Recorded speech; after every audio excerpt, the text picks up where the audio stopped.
pessoal, sejam muito bem-vindos a mais um episódio do Pod Lês, o podcast oficial do Departamento de Economia, Administração e Sociologia aqui da Exalc USP.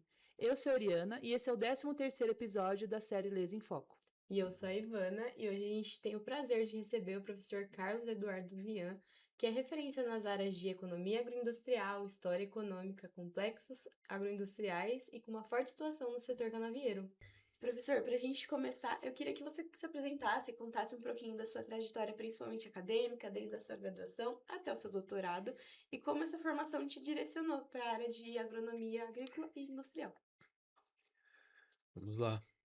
Bom, meu nome é Carlos Eduardo Vian, eu nasci numa cidade muito pequena, vou voltar um pouquinho. Uma cidade pequena na região de Ribeirão Preto, chama-se Cajuru. Eu vivi uma boa parte da minha infância em Cajuru, Orlândia, em Ribeirão Preto, né, naquela região toda. E essas questões relativas à agricultura, acho que fazem parte desde a infância, porque eram na família, ou mesmo nas cidades, eram cidades onde a principal atividade era a agricultura. O meu pai era bancário, então às vezes as conversas em casa eram sobre o assunto, o que estava acontecendo, com quem ele estava, os clientes que ele estava lidando, as dificuldades, os investimentos que estavam sendo feitos.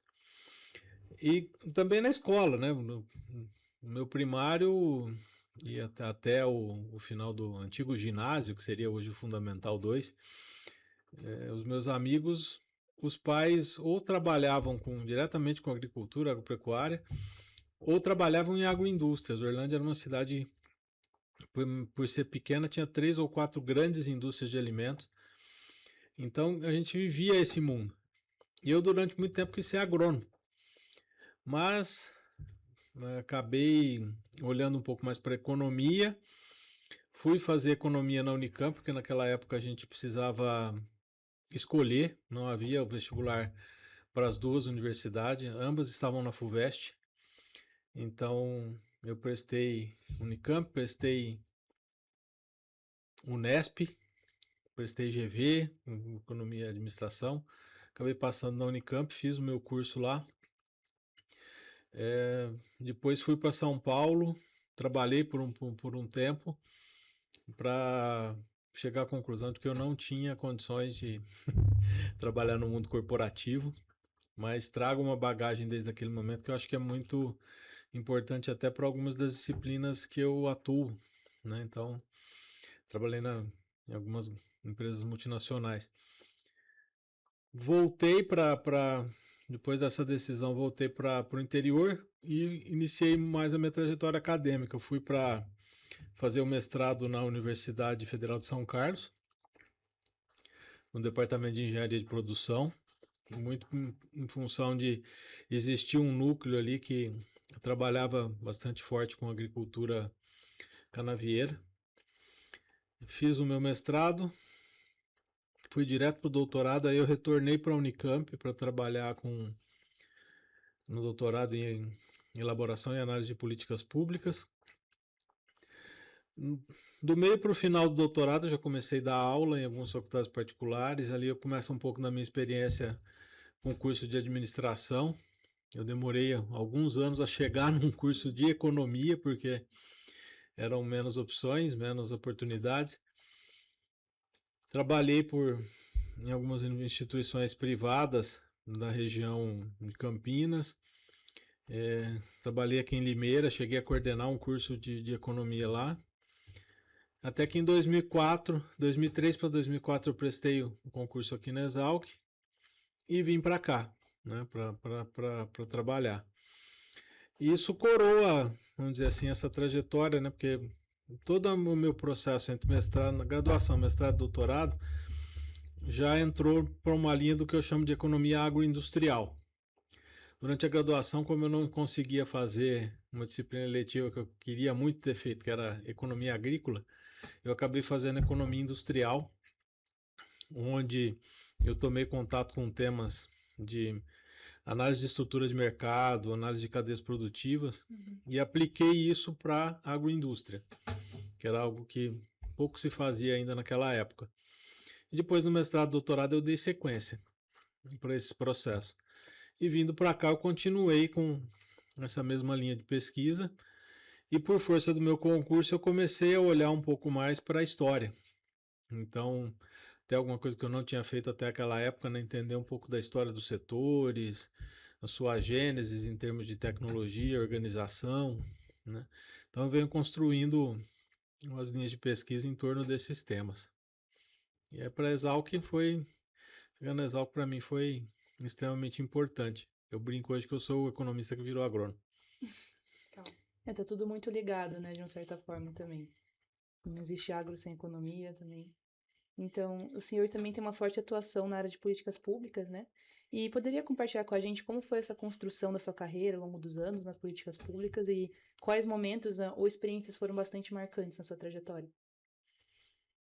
Então, acho que começa na graduação, né? Porque a minha monografia foi sobre o Proálcool, né? Que é uma política importante lá dos anos 70. Nós estamos fazendo 50 anos desse programa hoje, que incentivou a adoção, né? E também trouxe incentivo para toda a tecnologia do carro movido a álcool que nós temos rodando no Brasil até hoje. Então, ali eu comecei a minha trajetória de analisar um pouco do processo. Iniciei olhando para a interação entre essa política e os incentivos que elas deram para um estudo de caso que eu fiz na época de uma destilaria que fez uma transição para a usina de açúcar.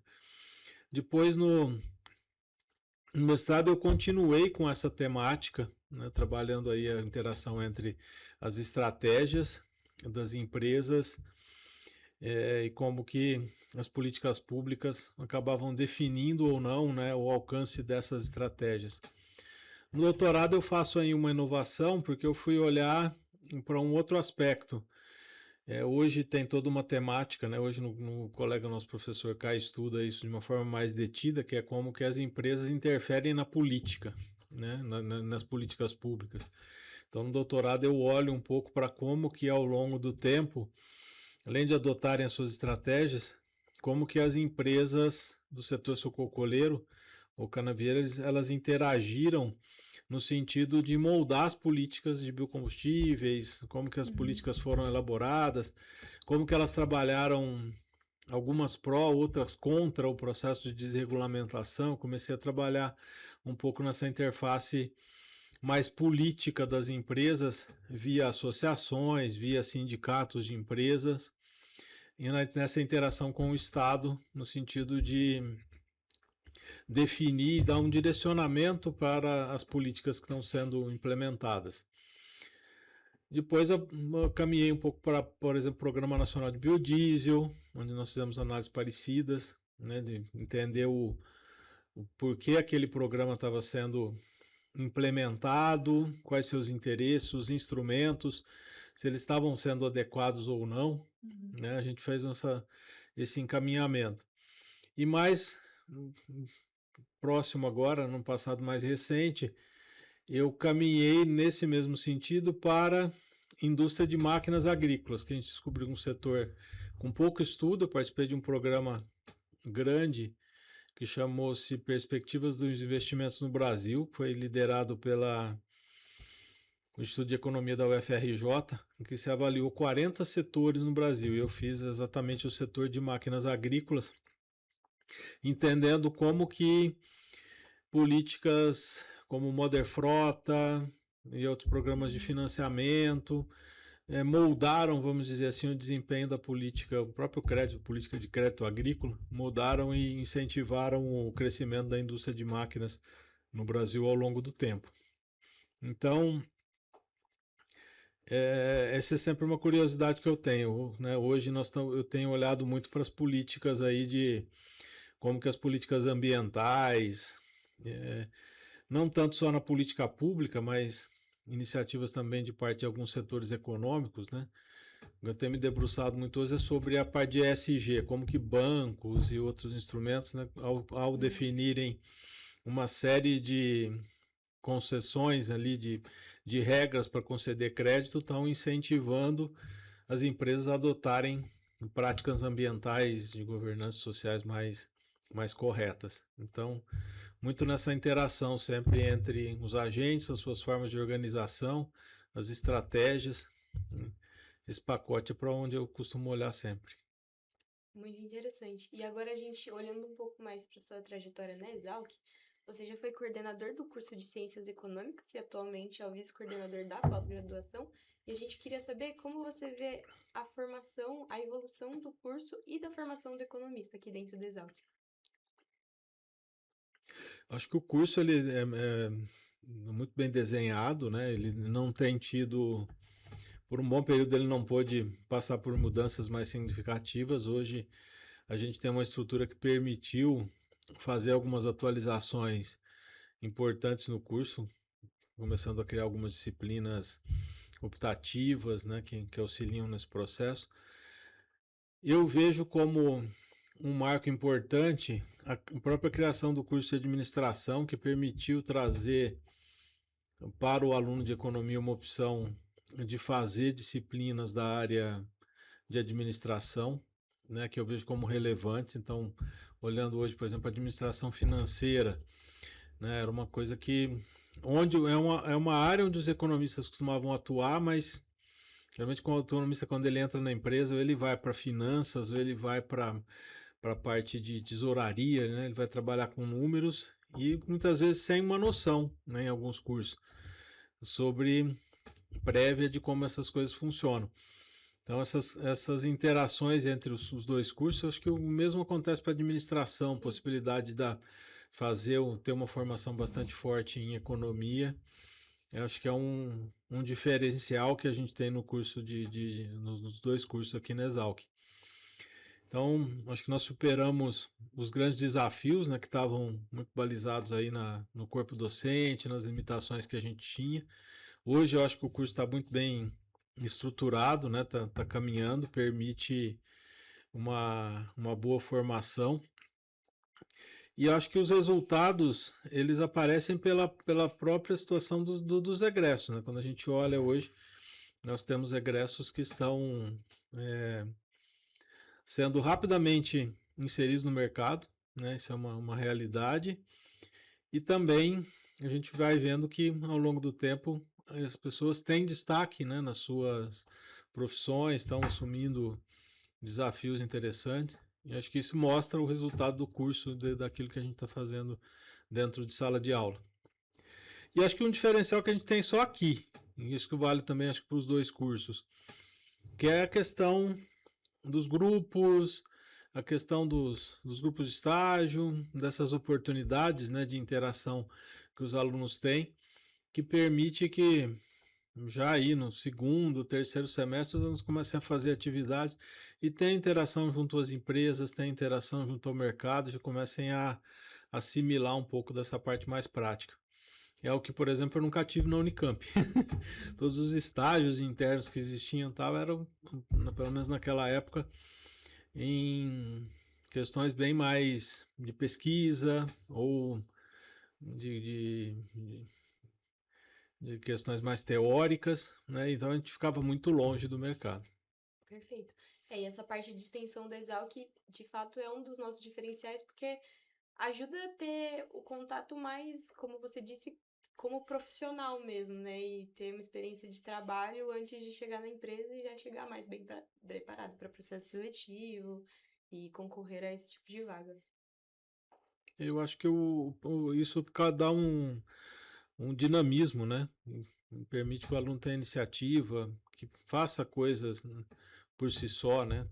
Aprenda a fazer determinadas coisas. Então isso acho que é uma coisa bastante interessante que os grupos permitem.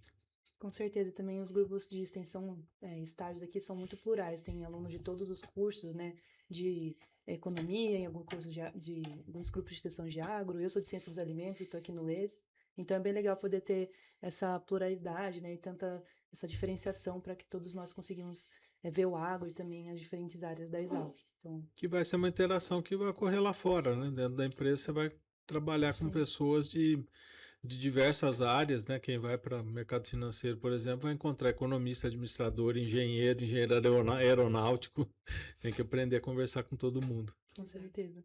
E professor, agora falando ainda na graduação, então o senhor ministra algumas disciplinas como História da Economia Contemporânea, Economia Brasileira, Estratégia e Organizações. Então, como o senhor vê que essas disciplinas se conectam na formação do aluno?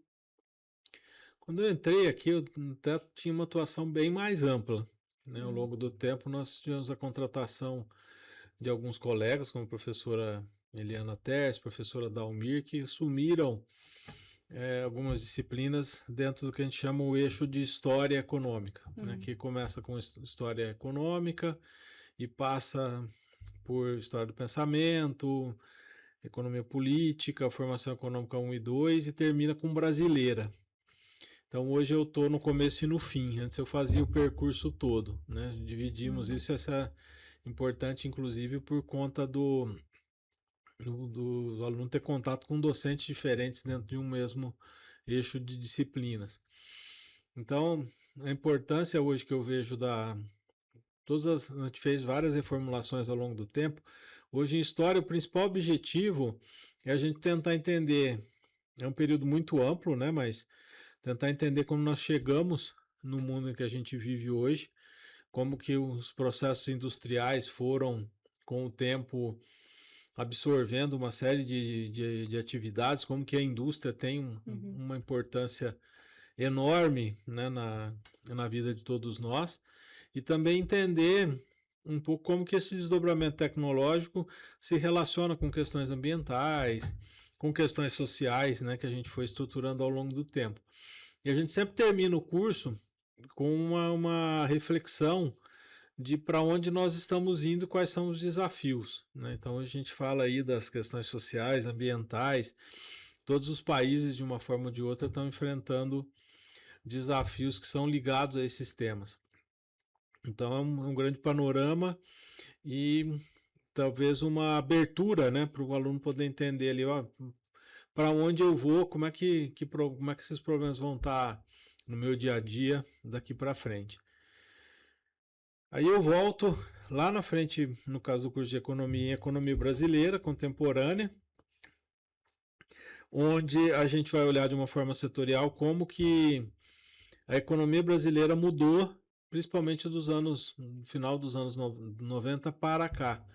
Então, alguns desafios, como que os setores industriais enfrentaram a abertura da economia, como que eles enfrentaram todos esses desafios, como que estão enfrentando a concorrência com a China, né? Todos esses desafios em termos de competitividade empresarial. E aí a gente termina o curso, de novo, com uma reflexão, né? Eles escolhem alguns setores e fazem uma análise da evolução dessa cadeia produtiva ao longo do tempo e que desafios ela tem que enfrentar hoje em dia. No caso da disciplina de estratégia, é uma disciplina que eu gosto muito, porque ela está muito relacionada com... Eu estudei, de uma certa forma, estratégia desde da graduação, né? Algo que eu teve presente no meu mestrado, no meu doutorado, né? Ao longo das minhas pesquisas. Então, a gente faz uma retrospectiva, onde eu inicio começando a mostrar a gênese da estratégia dentro da economia, né, com alguns autores que vêm da economia, como Michael Porter, depois como que isso se transforma numa disciplina própria, né, vai ganhando toda uma temática tanto teórica quanto de metodologia de análise ao longo do tempo. E a gente já fez várias mudanças, né, mas sempre com uma visão de aplicação. Então, a gente começou lá atrás, uma das primeiras turmas que eu dei aula, analisando o posicionamento estratégico das empresas startups do Exalctec, né? E fomos passando por uma série de outros setores. No último ano, a gente tentou fazer uma interface com o projeto de GESDO, coordenado pelo professor Spers, e eu peguei os alunos, eles já tinham feito um trabalho relacionado a IGES, a gente retomou o trabalho e olhou de um ponto de vista estratégico como que estratégias as indicações geográficas estavam usando para diferenciar o seu produto, para se relacionar, para se inserir em mercado, né? Então, acho que é um trabalho bastante aplicado também, né? Que prepara bem os alunos para poderem futuramente atuarem numa área aí do que hoje se chama inteligência de mercado, análise de estrutura de mercado. E professora, nessa disciplina de estratégia em organizações, como o senhor trabalha o conceito de estratégia dentro do contexto agroindustrial? Então, geralmente com estudo de caso, né? Para a gente poder olhar para as várias agroindústrias e entender como que elas estão se posicionando, né? Se é uma agroindústria que está indo para um segmento de mercado mais amplo, ou se ela está, por exemplo, no caso de às vezes uma ONG, uma IG ou algum outro aparato em que ela está buscando diferenciar mercado, como que ela está fazendo esse processo de diferenciação de produtos, né? Um dos projetos de pesquisa acho que mais importantes que a gente fez foi especificamente sobre produto orgânico, né? Onde a gente foi olhar um pouco como que as agroindústrias estão, de alguma forma, buscando colocar no seu portfólio algum tipo de oferta de orgânico. Então, isso tem desde a carne, né, até outras empresas que, de alguma maneira, se organizam para oferecer uma opção orgânica para os seus clientes. E como que tudo isso organiza, né, até um ramo específico, né, das cadeias produtivas, dos sistemas agroindustriais, para atingir esse objetivo. Então, acho que tem bastante coisa aí que já fizemos. Nem tudo publicado, mas tem bastante coisa estudada. E agora falando sobre outra disciplina que me parece muito interessante, mas é da pós, por enquanto, eu não posso, que é a evolução e dinâmica e desafios da economia brasileira, a gente queria saber o seu ponto de vista sobre os principais desafios estruturais do país. Essa disciplina lá atrás ela chamava Economia Brasileira, depois na pós eu fui fazendo alguns ajustes, algumas alterações. Hoje essa disciplina eu divido com a professora Nicole Renault. A gente toca a disciplina toda em conjunto, né, desde o início, sempre com 2 professores em sala de aula. Essa é uma inovação também que a gente está fazendo. A gente vai fazendo um diálogo. E a ideia é mostrar um pouco da gênese, né, como que chega no Brasil, como que o Brasil vai se estruturando em termos da sua agroindústria, né, como que o próprio conceito de sistema agroindustrial contribuiu para essa formação. E a gente vai discutindo temáticas, né, ao longo do curso que refletem de alguma maneira os desafios que nós temos hoje para o agro.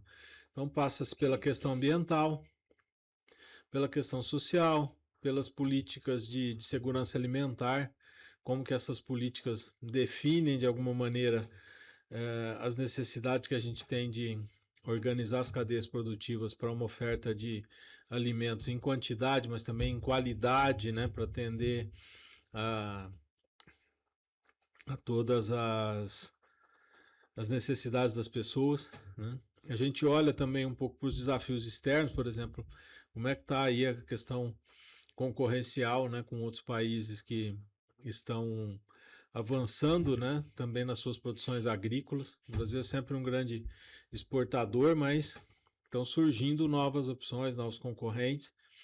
Então a gente passa, né, por uma série de temáticas e no final a gente faz uma reflexão que cada aluno dentro do seu tenta contextualizar dentro da temática das suas teses ou dissertações, trazer um pouco naquele tema que desafios estão ou oportunidades estão sendo implementadas, né? Então é bastante interessante também porque a gente consegue trazer os alunos para essa temática, que às vezes chegam com uma visão, eu quero estudar um problema muito específico e a gente consegue contextualizar esse tema em relação a uma série de outras coisas que estão também sendo debatidas. Mas sem dúvida nenhuma, onde a gente fica mais sempre é nas questões mais pontuais hoje, geopolítica, questões ambientais. Perfeito, professor. E agora falando um pouco sobre a agroindústria em si, então o senhor pesquisa há muitos anos o setor canavieiro, né? Então, para quem não conhece muito a área e está nos assistindo, o que mudou na produção da cana-de-açúcar e no setor como um todo nos últimos anos?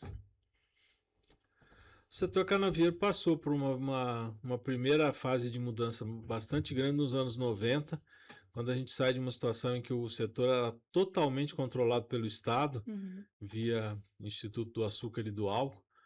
O IAA controlava preço, cotas de produção, quem exportava, quem não exportava, tinha toda uma série de regras.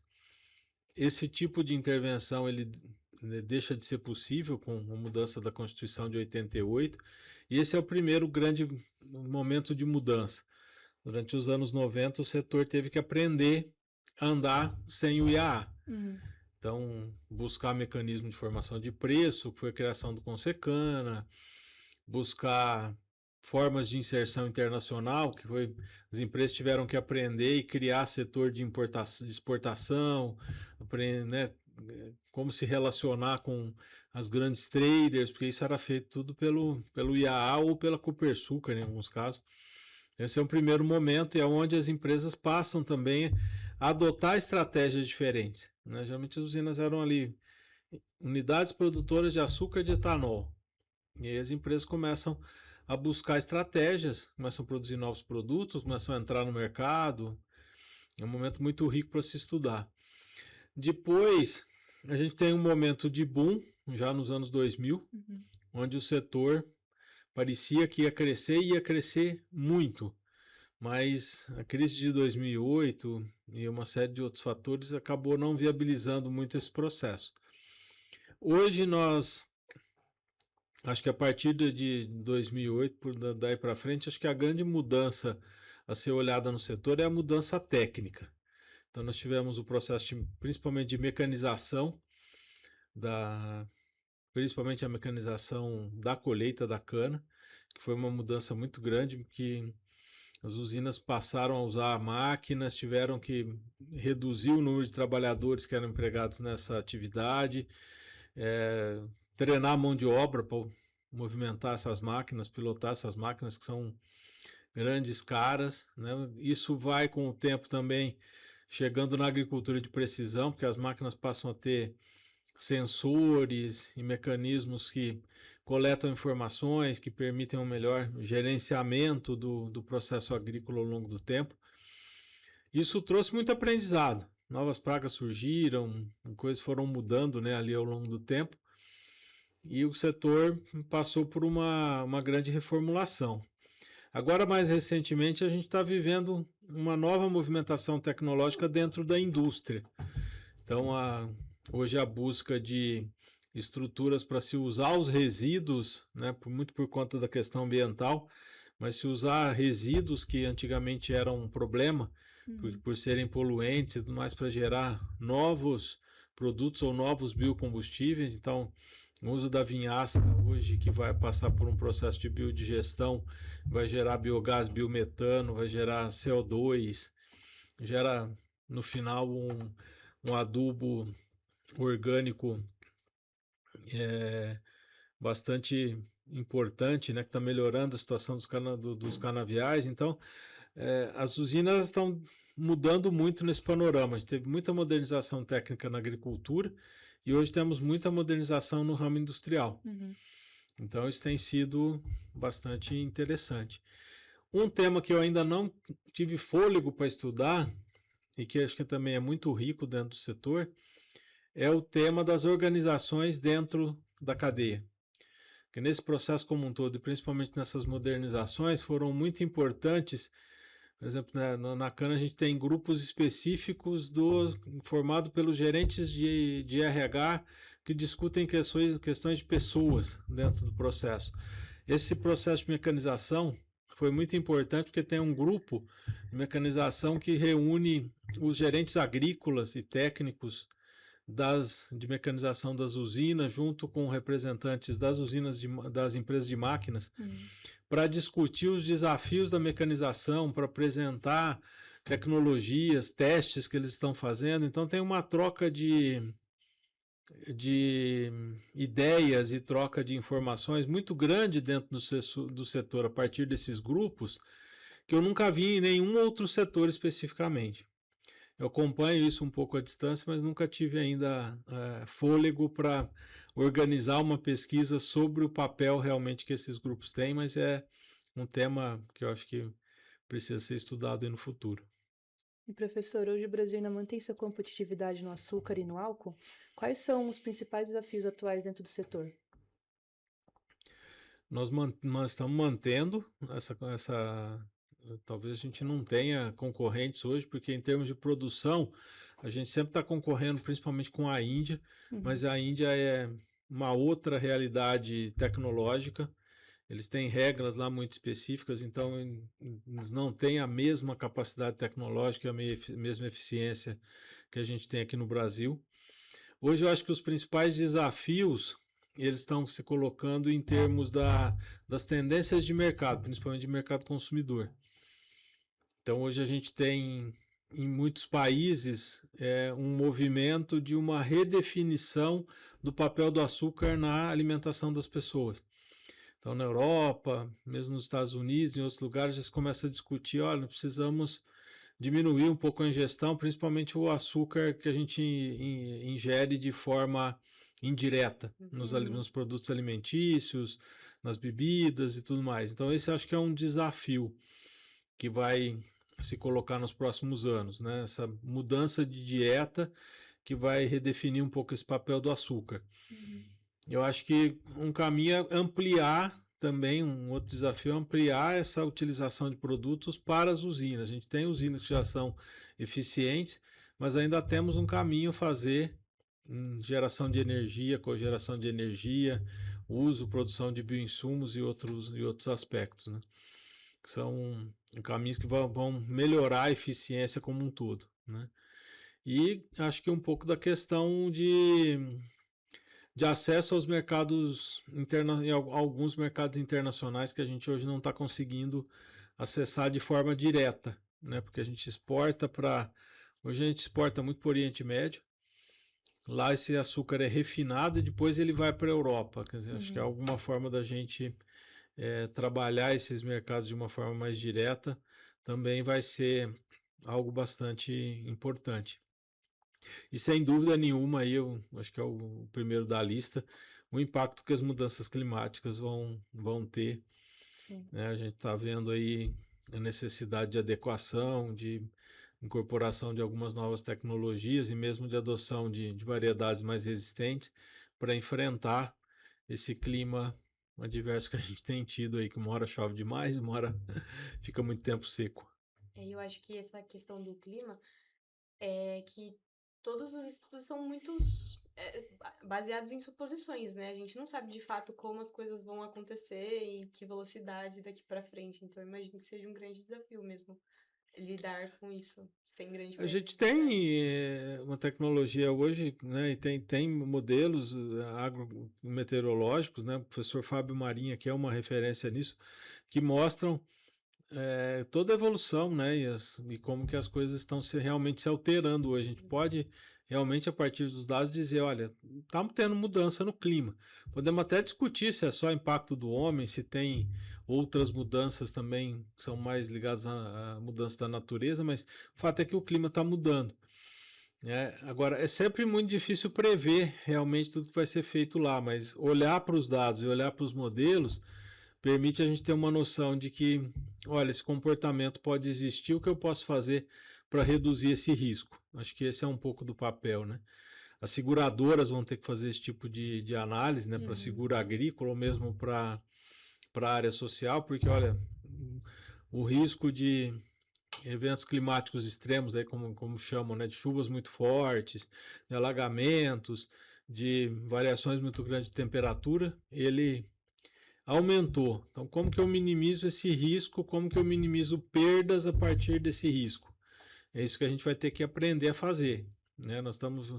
Muita gente fala que nós saímos de uma fase de tentar evitar as mudanças e agora a gente está entrando numa fase em que a gente tem que se adaptar a essas mudanças. Então, o que a gente pode fazer para que essas mudanças não nos afetem tanto? E esse vai ser um grande aprendizado. Perfeito. E agora entrando em outra parte que você também aborda, que é mais na parte de estratégias competitivas e inércia institucional, de maneira simples, o que são esses conceitos e o que eles querem dizer? e como eles se aplicam no nosso dia a dia e no dia a dia do agronegócio brasileiro. Então, eu sempre busquei, nas minhas pesquisas, fazer, como eu disse, né, principalmente a partir do doutorado, fazer essa interação, embora eu estivesse presente também no mestrado, mesmo na dissertação, a interação entre o que nós chamamos de ambiente institucional, que são o quê? São as regras, são as políticas públicas, são todo esse ambiente que, de uma certa maneira, não está ligado à empresa, né? Mas que ela precisa se adaptar a ele.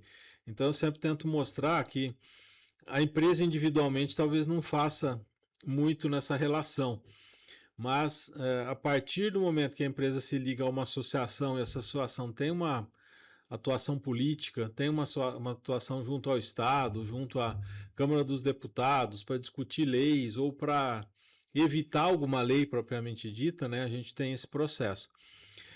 A literatura institucional trabalha muito com o impacto das mudanças. Então, quando eu mudo uma lei, como eu mudo alguma coisa em termos de instituição, que impacto isso traz para o dia a dia das organizações, para o dia a dia das pessoas. Olhando para os meus objetos de estudo, eu comecei a perceber que em algum momento, na verdade, o que acontecia? Havia uma situação das empresas no sentido de manter as coisas como estavam. Aí o termo inércia, né? Para fazer, olha, quero mudar, eles não vou fazer o possível para não fazer com que essa mudança não aconteça, porque ou para postergá-la o máximo possível. Então isso foi, por exemplo, bastante comum quando a gente olha para o sistema canavieiro ao longo das décadas, e foi algo que fez com que o setor demorasse mais de 10 anos para se adaptar à desregulamentação, porque partes específicas, agentes específicos do setor fizeram o possível para evitar que aquela mudança acontecesse, que aquelas regras caíssem. Então, vai cair o preço da cana, né? A gente viu isso de uma forma, não propriamente pelo setor, mas mais recentemente, quando fruto da crise de 2008, por exemplo, foi se postergando se criou uma lei para reduzir o IPI de uma série de produtos para incentivar o consumo. Depois, quando ia acabar, sempre tinha alguma pressão. Vamos mais um ano. Na hora que ia acabar de novo, mais alguma pressão.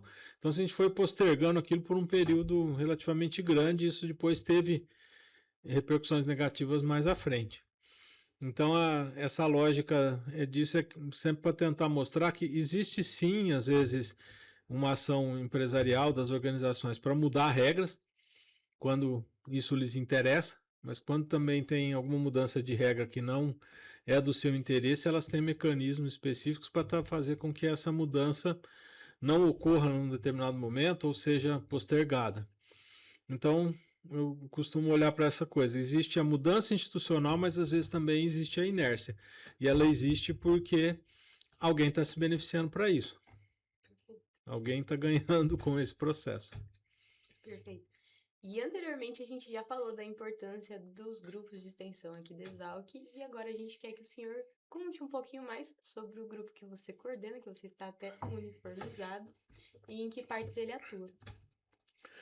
Na verdade, o GEPAC é um grupo de pesquisa, né? Eu criei esse grupo em 2005, 2006, né? Um grupo de estudos, pesquisa em história da agricultura e dos complexos agroindustriais. A visão ali era tentar trabalhar um pouco com a história dos setores, como que eles surgiram, como que eles evoluíram ao longo do tempo, não só no Brasil, mas em outros países.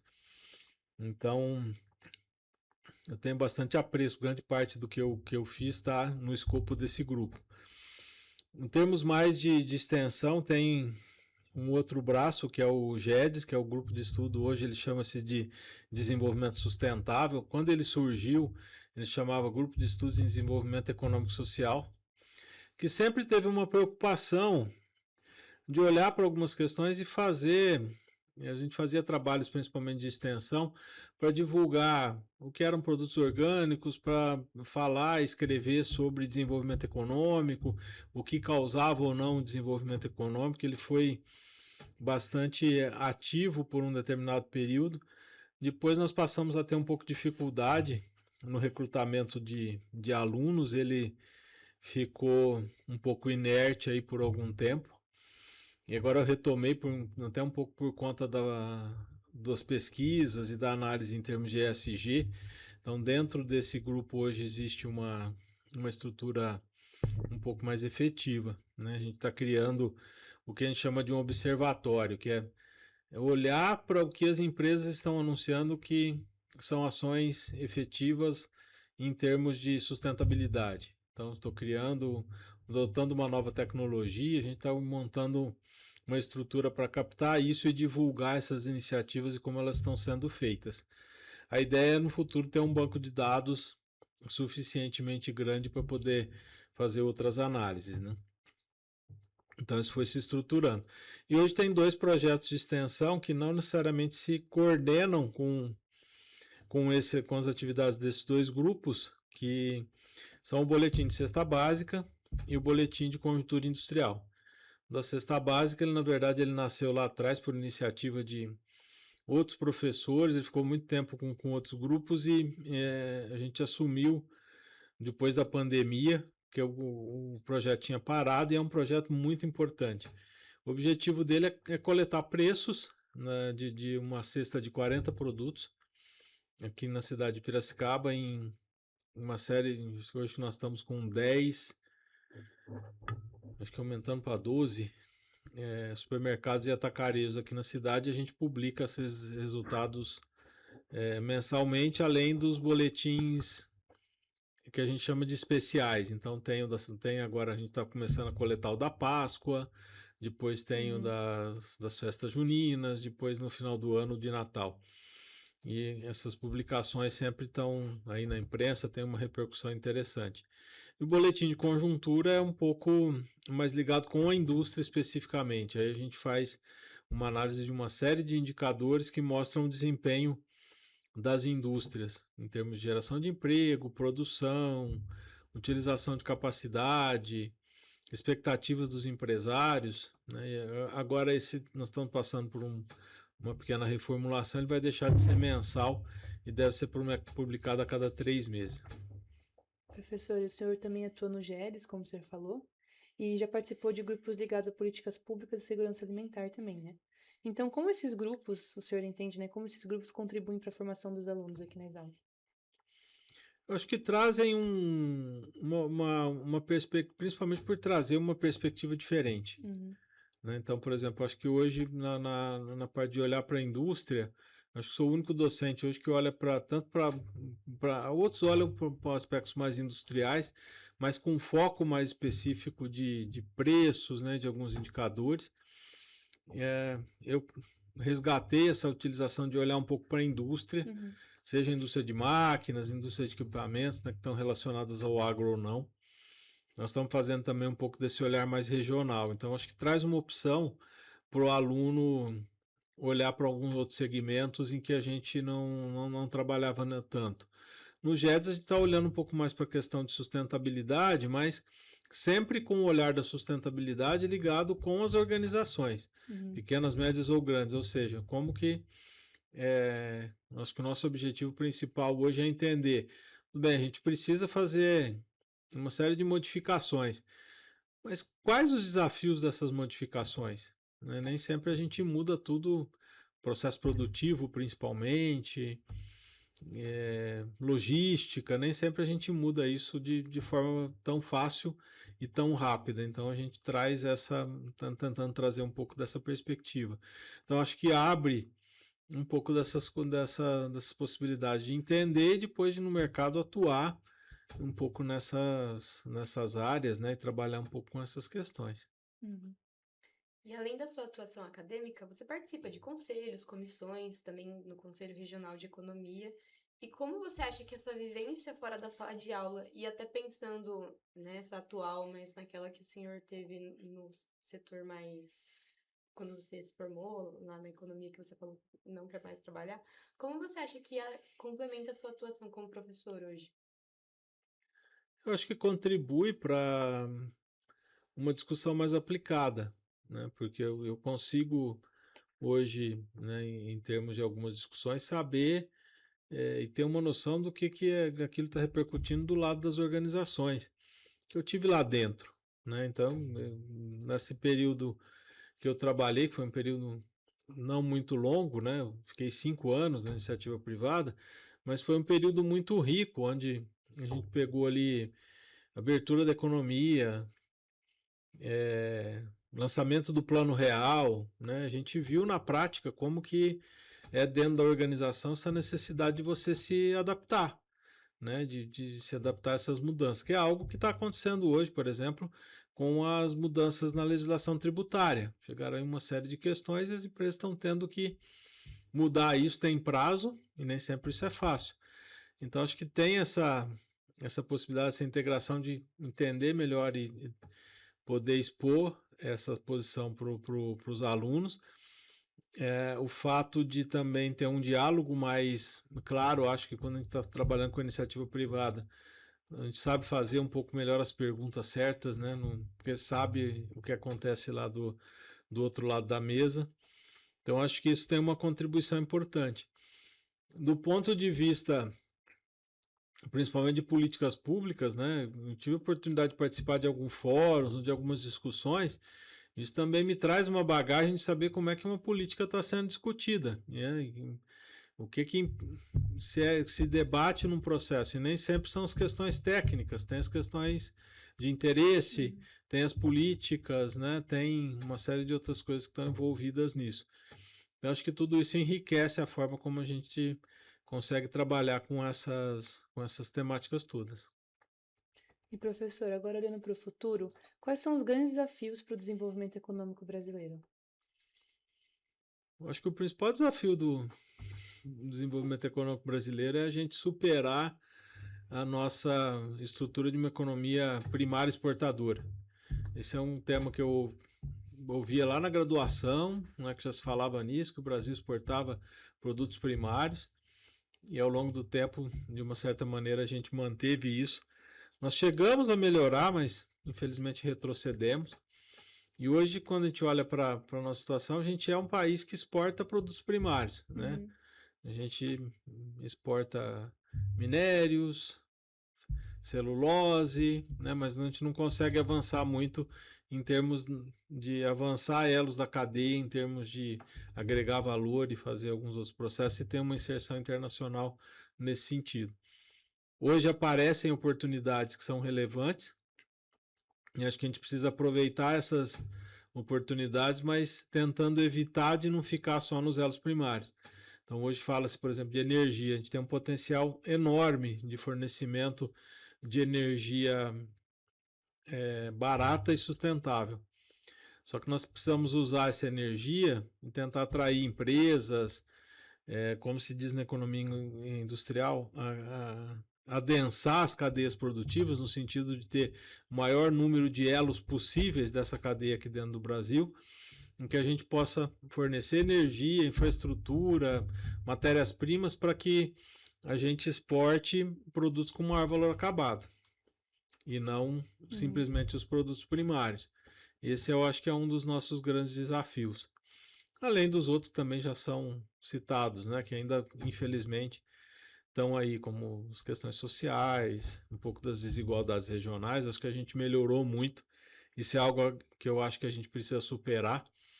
A gente fala muito, às vezes, de coisas, mas se a gente olhar, o Brasil, sim, evoluiu bastante, né? Pegar o que era o Brasil lá na minha infância, o que é o Brasil hoje, as coisas mudaram muito no Brasil como um todo. Em alguns lugares mais rápido, em outros menos. A gente teve um avanço. Poderia ter sido maior? Sim, poderia, mas foi o nosso que foi possível fazer. E é muito interessante olhar com essa perspectiva de que são muitos desafios ainda, mas poderia ser pior e já avançamos bastante ao longo dos últimos anos. E olhando agora para o futuro dos alunos que querem atuar na parte de economia agroindustrial ou seguir carreira acadêmica, qual é o conselho que você deixa? Eu acho que olhar para essas oportunidades que nós estamos tendo, quer dizer, hoje cada vez mais olhar para aspectos estratégicos, olhar para a formação das cadeias, ter um conhecimento de como essas cadeias estão organizadas é muito importante para a atuação aí fora. Então, uma coisa que eu sempre falo para os alunos, se você for se interessar por um determinado setor, entenda esse setor de ponta a ponta. Então, quero estudar a cana, quero estudar o setor canavieiro. Não adianta você ficar olhando para livros, vídeos ou tudo mais. Vá visitar a usina, vá entender como é que é o processo no campo, vá falar com distribuidores, vá entender todos os elos e como que eles funcionam. Você ter uma noção da prática. Aí eu acho que a atuação vai ficar bem mais importante. Então, esse acho que é um aspecto. Entender o dia a dia, entender na prática, no campo, como que esses setores funcionam, fazer esse entendimento. E isso permite que a gente entenda, tem uma série ainda de setores no Brasil que nós não temos um conhecimento mais aprofundado, em termos de como está organizado, quais são as empresas, quais são os setores. A gente ainda tem um campo muito grande para entender isso. A partir desse entendimento, a gente pode fazer melhores políticas, a gente pode desenhar melhor intervenções. Tendo esse conhecimento, as empresas podem desenhar melhor as suas estratégias. Então, isso falta bastante. Tem, principalmente no agro e principalmente nos setores mais, né, do início da cadeia, tem muitos segmentos que a gente não conhece, né, em termos de fornecimento de equipamentos, fornecimento de defensivos, né, tem muitos segmentos que a gente entende só por alto. E na hora de pensar uma política para isso, se você não entende, você não faz uma política adequada. Com certeza. E professor, a gente queria agradecer imensamente pela sua participação aqui no programa, também por compartilhar com a gente sua trajetória acadêmica, profissional e suas reflexões. E a gente espera que você tenha gostado de participar no programa. Foi um prazer, eu que agradeço a oportunidade de estar aqui conversando com vocês e com todo mundo que vai nos assistir aí em algum momento. E volte mais vezes também. E para você que assistiu até aqui, não esqueça de curtir, comentar, compartilhar